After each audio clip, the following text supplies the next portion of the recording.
Добрі, щирі, небайдужі та людяні. Так, усе це про героїв мого огляду.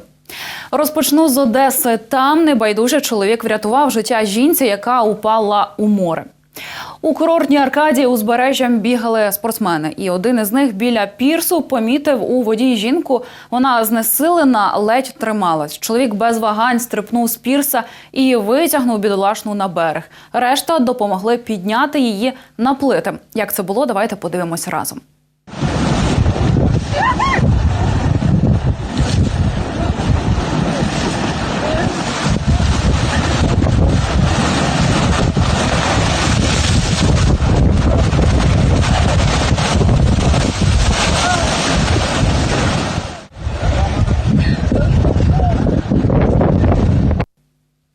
Далі жінку передали медикам. Місцеві ЗМІ пишуть, що, можливо, вона хотіла накласти на себе руки. Але після того, як її врятували, сподіваюсь, пані переосмислить усе і зрозуміє, що є люди, яким вона не байдужа, і що є ті, хто не полишить у біді. Далі про відчайдушного підлітка із Дніпропетровщини. Знайомтесь, це 13-річний Іван Семетовський. Того дня він просто прогулювався неподалік річки Саксагань. Аж раптом почув, як хтось кричить. Два підлітка бавились, прогулювались на водоймі і провалились на крихкій кризі. Поряд проходив Іван, не став стояти осторонь від цієї події, одразу підійшов та став допомагати хлопцям.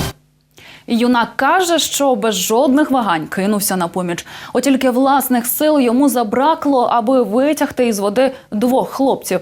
Пощастило, що на підмогу прийшов перехожий. Я подошел, все, встал на колени и начали их вытаскивать по одному. Первый такой легкий был, его сразу вытащили, а во второй потяжелее не мог сам вытащить, поэтому вдвоем его вытащили. Як тільки хлопці опинилися на березі, 13-річний рятівник викликав лікарів.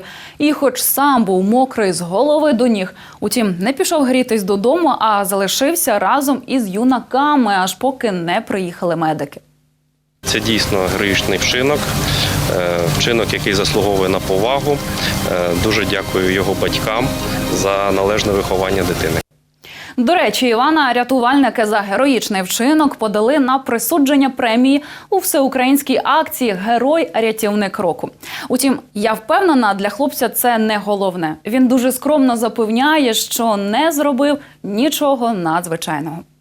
Тепер історія про того, хто знає не щоток, що таке рятувати людей, бо це його робота.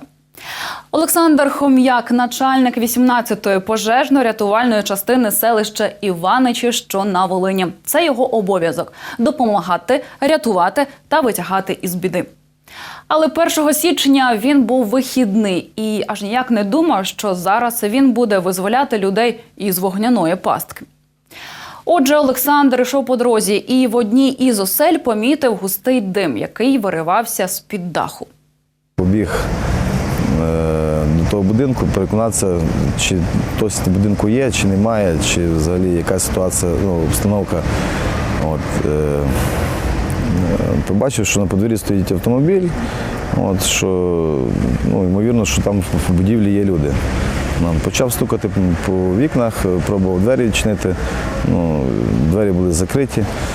І в одному вікні в кімнаті побачив, що на дивані хтось перебуває.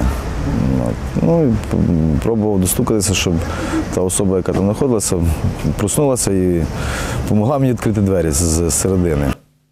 Підозрюю, що люди після святкування Нового року міцно спали і не чули, як пан Олександр стукав у двері та вікна. Урешті він зумів розбудити дівчину.